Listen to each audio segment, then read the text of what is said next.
Assalamualaikum warahmatullahi wabarakatuh. Halo teman-teman semua, pada kesempatan kali ini kelompok kami akan mempresentasikan tugas besar praktikum instrumentasi. Oke, saya akan memperkenalkan anggota kelompok ini. Yang pertama ada Naufal Nasik Al-Arifi dengan NIM H1A01777. Selanjutnya ada Amanda Julieta Judawinata dengan NIM H1A0180013. Ada Giani S. Putra dengan NIM H1A0180014. Lalu ada Raka Pramodia Pangestu dengan NIM H1A0180016. Ada Sidki Naufal Rizkullah dengan NIM H1A0180019. Dan yang terakhir saya sendiri, Akil Langgita Haya dengan NIM H1A0180020. Pada tugas besar praktikum instrumentasi kali ini, kita akan membuat sistem sortir barang dan jam digital. Pertama, kita akan membahas mengenai sistem sortir barang.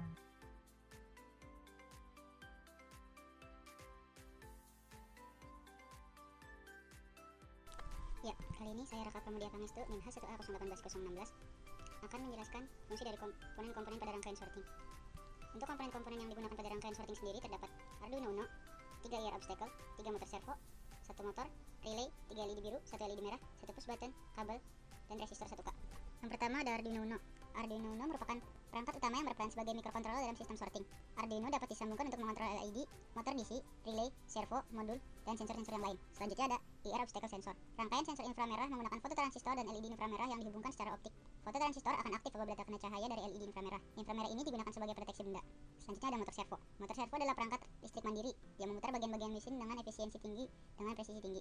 Selain itu, motor servo bisa digunakan untuk mengubah energi listrik menjadi mekanik melalui interaksi dari kedua medan magnet permanen. Lalu ada motor. Motor berfungsi sebagai penggerak roda gigi agar dapat memutar potensiometer dan poros outputnya secara bersamaan. Lalu ada relay. Relay adalah komponen elektronika yang berfungsi untuk menyambung dan memutuskan arus listrik dalam sebuah rangkaian. Dalam sistem sorting, digunakan sebagai penyambung atau pemutus arus ketika push button ditekan. Selanjutnya ada LED. LED memiliki fungsi utama sebagai sinyal indikator atau lampu indikator. Lalu ada push button. Fungsi tombol push button adalah untuk mengontrol kondisi on atau off dari suatu rangkaian. Kemudian ada kabel. Kabel berfungsi untuk menghubungkan antar komponen-komponen pada suatu rangkaian. Yang terakhir adalah resistor 1K. Resistor berfungsi sebagai penahan tegangan dan arus. Sekian dari saya. Terima kasih.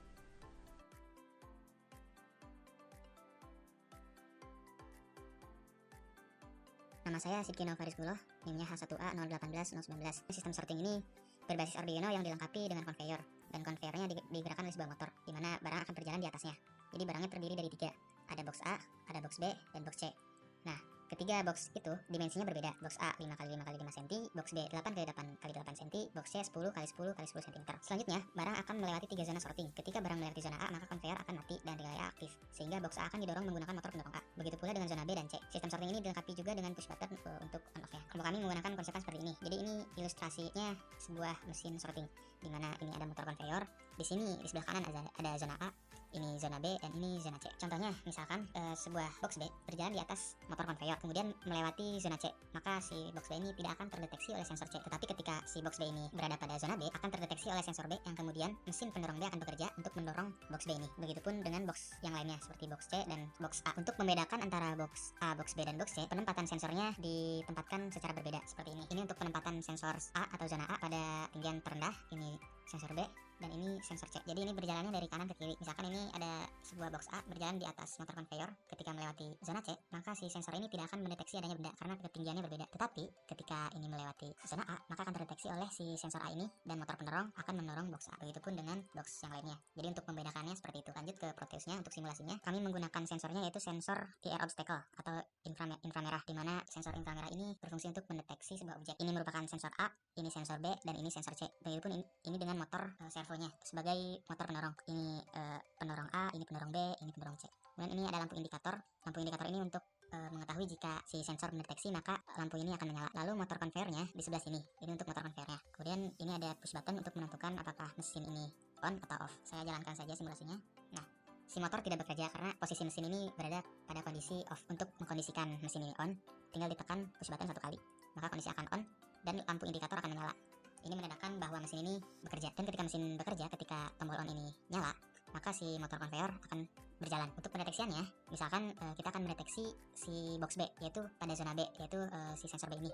Misalkan sebuah box B terdeteksi 1, maka LED akan menyala, lampu indikator akan menyala. Kemudian mesin pendorong akan mendorong box B. Nah, setelah mendorong akan kembali lagi ke posisi semula. Perputaran ini lama karena proteusnya agak ngelap, bisa dilihat di detik animasi ini, detiknya tidak normal. Nah, ketika sudah mesin pendorong selesai, maka lampu indikator akan mati dan mesin konveyor akan berjalan kembali. Begitupun dengan sensor-sensor yang lainnya.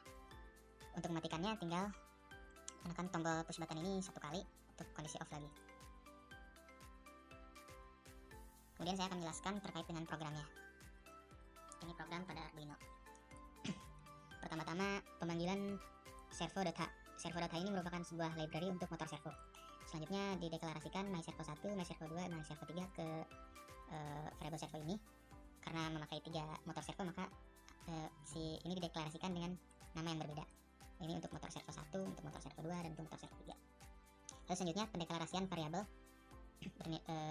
bernilai integer dengan fungsi si pendeklarasian ini untuk menentukan di mana pin pada Arduino-nya. Misalkan ini untuk IR1 itu sensor inframerah 1 diletakkan pada pin 13. Ini sensor inframerah 2 diletakkan pada pin 11 dan seterusnya. Kemudian ini pendeklarasian pos 1, pos 2, pos 3 ini untuk motor pendorong 1, 2, 3 untuk kondisinya. Ini kondisi 0. Kemudian ini juga untuk buttonnya, kondisinya 0, 0. Selanjutnya di sini ada pada setupnya ada pin mode. Nah, pin mode ini untuk menentukan apakah si variabelnya input atau output. Misalkan di sini pin mode button. Nah, si button ini yang sudah ditetapkan pada pin 3 ini merupakan sebuah input. Dan seterusnya seperti itu.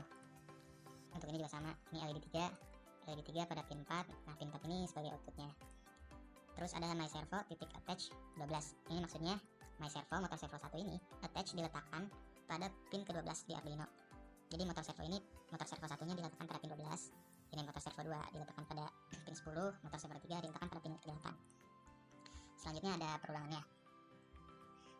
Ini void loop perulangannya diawali dengan pendeklarasian dari IR state 1, di mana IR state 1 ini diinisialisasi oleh hasil pembacaan dari variabel IR1, yaitu hasil pembacaan sensor 1 atau sensor untuk mendeteksi si box C.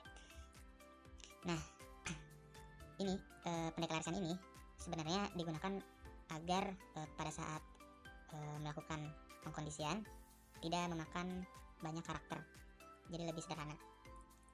Kemudian di sini ada push sama dengan digitary button. Ini jadi si button, hasil pembacaan dari button akan dimasukkan ke dalam variabel push. Lalu dilakukan ini untuk pengkondisian buttonnya.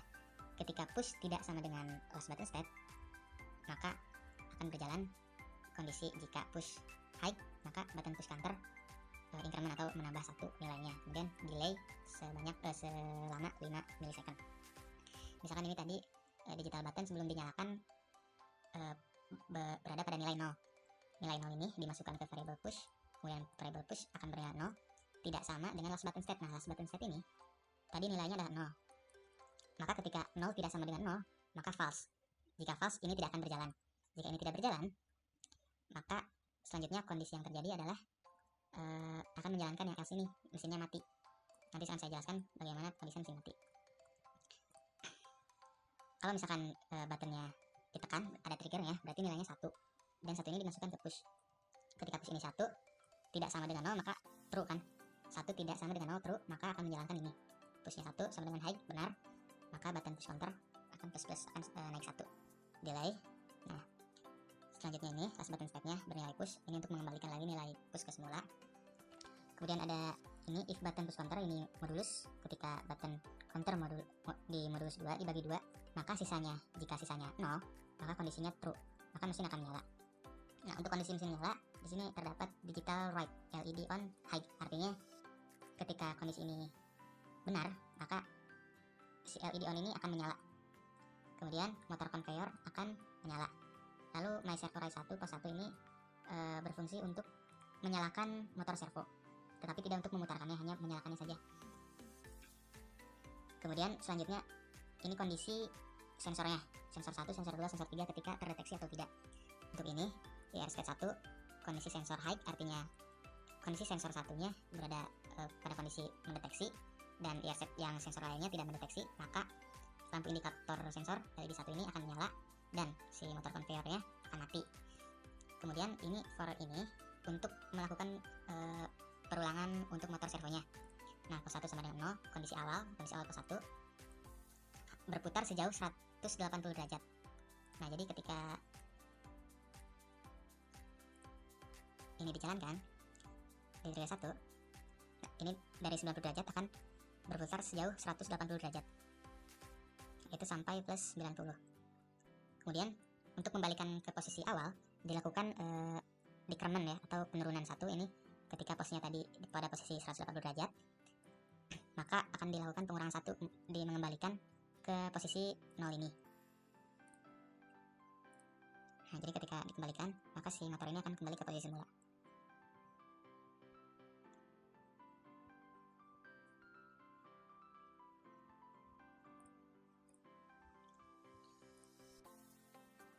Ini untuk pendeteksian sensor 1. Begitupun untuk pendeteksian sensor 2. Ini untuk mendeteksi sensor 2. Konsepnya sama seperti ini. Ini juga sama. Yang membedakan ininya. Dilanjut ini untuk else, untuk kondisi lain. Nah, untuk kondisi lain ini digunakan untuk keadaan mesin mati. Nah, ketika kondisi ini tidak terpenuhi, maka akan menjalankan ini. Artinya mesin mati. Ketika menjalankan ini, maka LED indikator button akan mati, motor conveyor akan mati, dan si sensor-sensor akan mati juga. Jadi tidak dapat mendeteksi.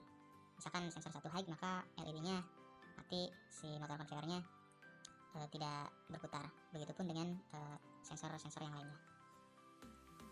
Demikian penjelasan dari motor conveyornya.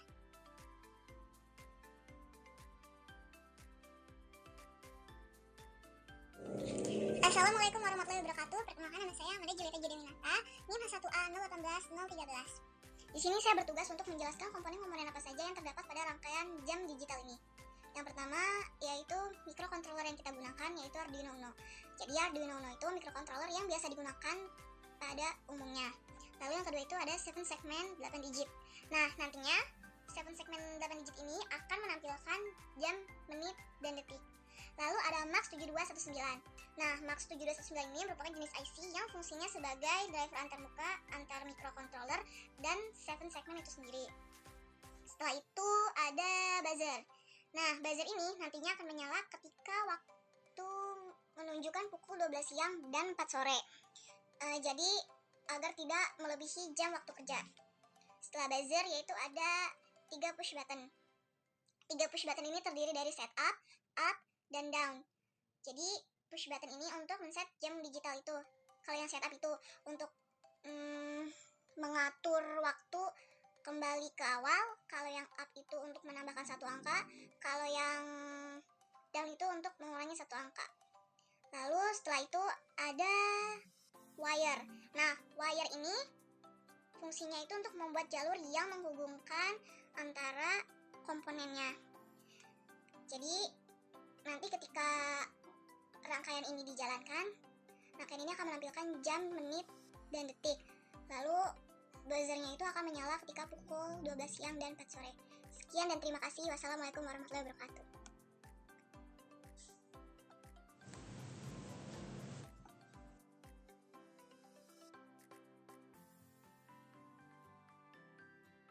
Assalamualaikum warahmatullahi wabarakatuh. Perkenalkan, nama saya Giani S. Putra, NIM H1A018 Di sini saya akan sedikit menjelaskan tentang bagaimana cara kerja jam digital ini dan sedikit menjelaskan tentang bagaimana programnya. Oke, karena diberikan waktu yang terbatas, kita langsung saja. Setelah kita membuat programnya, kita compile program ini, lalu kita copy file yang berformat .txt ini, kita copy, lalu kita pastekan ke Arduino. Kita pastekan di sini, lalu klik OK. Nah, di sini kita menggunakan push button setup, push button up, dan push button down. Nah, ini menggunakan 3 push button ya, dan 1 buzzer untuk membunyikan alarmnya. Karena di sini kita diminta untuk membunyikan alarm pada pukul 12.00 dan pukul 14.00. Oke, untuk menyingkat waktu kita langsung ke simulasinya saja. Kita tunggu sebentar sampai 7 segmen ini menampilkan jamnya. Nah, di sini kita bisa lihat di sini untuk menunjukkan waktu jam, yang kedua di sini untuk menunjukkan menitnya, dan di sini untuk menunjukkan detiknya. Bisa kita lihat juga detiknya ini berjalan agak lambat karena mengikuti animating di sini ya. kalau dalam bentukan hasilnya maka akan berjalan sebagaimana mestinya. Oke, untuk mengetes alarmnya kita langsung saja setup. Kita klik setup. Klik setup ini untuk kursornya agar berpindah dari detik, menit ke jam. Oke, kita di sini kita atur ke 5 saja biar cepat ya. Lalu di sini ke 59. Ini berarti di sini 5. Oke. Ini udah. Oke, finish. Karena di sini kita akan membunyikan alarm pada pukul 16.00. Ya, bisa kita lihat bahwa buzzernya ini berwarna merah, yang artinya alarmnya ini berbunyi sesuai dengan perintah dan berjalan dengan baik dan benar. Dan begitu pula ketika pada jam 12.00 maka buzzernya pun akan berbunyi. Lalu untuk pembahasan programnya, sedikit pembahasan programnya, kami berikan waktu yang sebentar, yang terbatas. Kita ke poin-poinnya saja. Di sini kita pertama ini untuk memanggil library dari led control dan button berhak, karena kita di sini menggunakan led control dan push buttonnya.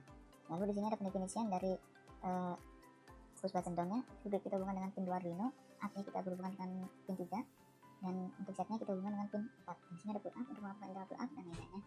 Ini ada pendeklarasian button up, button down, button set sebagai tipe data button. Lalu di sini ada LC atau led control-nya sebagai tipe data led control. Kita hubungkan dengan pin 12 Arduino, 11, 10, dan 1 di Arduino. Dan ini ada pendeklarasiannya.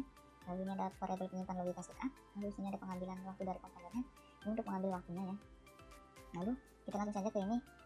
Di sini menunjukkan bahwa HH ada H1, H2, MM1, MM2, SS1 dan SS2. Ini menunjukkan bahwa untuk HH1 ini digit kedua dari jam.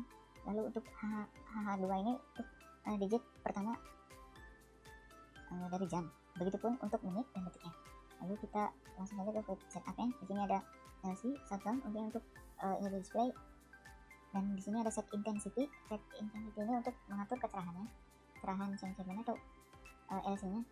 Lalu di sini ada buzzernya sebagai outputnya. Lalu kita langsung saja ke pengaturan waktunya.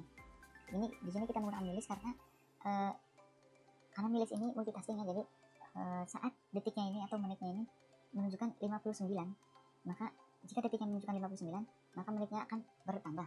Nah, di sini keuntungan menggunakan milis adalah bisa multitasking, di mana jika detiknya menunjukkan 59, maka menitnya pun akan ikut bertambah berbarengan gitu loh. Kalau menggunakan delay tidak bisa, harus bergantian. Makanya kita di sini menggunakan milis. Dan di sini untuk pengondisian detiknya, ini pengondisian detiknya, dimana jika SS1-nya bernilai 10, maka SS1-nya nanti akan dimulai dari 0 lagi, karena untuk detik kedua dari digit kedua dari detik sampai 9, maka di saat 10 maka diulang lagi ke 0, lalu increment. Dan ini juga berlaku untuk yang digit pertama, namun sampai 6 ya. Kalau menunjukkan digit 6, maka ini kembali ke menunjukkan di 7 ini untuk menunjukkan 0 lagi, lalu increment lagi. Begitu pula untuk menit dan jam. Namun untuk jam di sini untuk digit pertama, jika digit pertama menunjukkan jam 2 dan digit keduanya menunjukkan digit angka 4, maka penampilan di LS-nya nanti atau segmennya nanti itu akan menunjukkan pukul 00 atau pukul 24 malam. Ya, seperti itu ya. Lalu untuk kita langsung ke ini aja. Untuk setup clock-nya, sini untuk pembacaan button up, button down, dan button set-nya. Ya.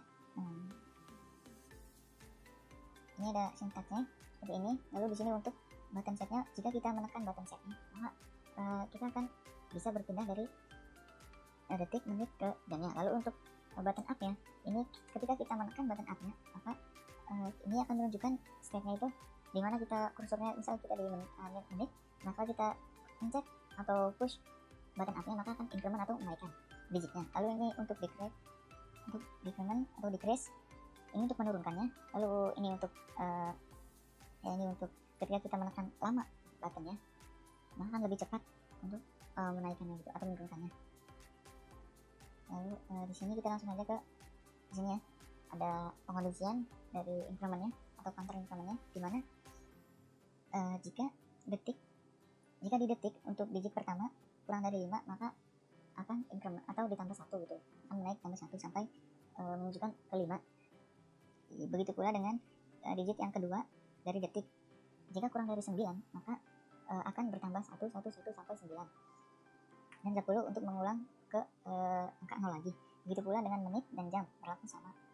Lalu untuk decrementnya untuk decrease atau menurunkan digitnya, menurunkan angkanya, seperti increment sama, namun ini untuk menurunkan angkanya ya. Ini dikurangi 1 untuk menyebutkannya. Lalu kita ke prosedur alarmnya saja, di mana jika karena kita disuruh untuk membunyikan alarm pada pukul 12 dan 16, maka kita di sini aturnya kondisinya adalah jika jam digit pertama pada jam menunjukkan 1 dan digit kedua pada menunjukkan 2 dan menit dan detik yang menunjukkan 000, maka buzzernya akan menyala. Buzzer ini menyala ini akan menyala 1000 Hz, di mana delaynya adalah 1 detik atau 1000 milisecond. Dan setelah menyala maka akan mati. Lalu untuk yang kedua, pengkondisian yang kedua, ini menunjukkan jam 16. Dan ini jam digit pertama dari jamnya menunjukkan 1 dan yang kedua menunjukkan 6, lalu menit dan detik yang menunjukkan 0 semua, maka buzzernya pun akan ikut menyala. Buzzernya akan menyala lagi 1000 Hz dengan delay 1000 milisecond atau 1 detik. Lalu kemudian setelah menyala maka buzzernya akan mati. Lalu di sini ada prosedur untuk setup, untuk menunjukkan setup. Menunjukkan setupnya, lalu di sini ada menunjukkan finish, dan di sini ada menampilkan untuk tugas, dan di sini ada menampilkan untuk tugasnya. Baik, kurang lebihnya penjelasan dari saya segitu. Kurang lebihnya saya minta maaf. Wassalamualaikum warahmatullahi wabarakatuh. Sekian pemaparan tugas besar praktikum instrumentasi dari kelompok kami. Semoga dapat bermanfaat dan membantu kalian semua. Kurang lebihnya mohon maaf. Wabillahi taufiq wal hidayah. Wassalamualaikum warahmatullahi wabarakatuh. Terima kasih.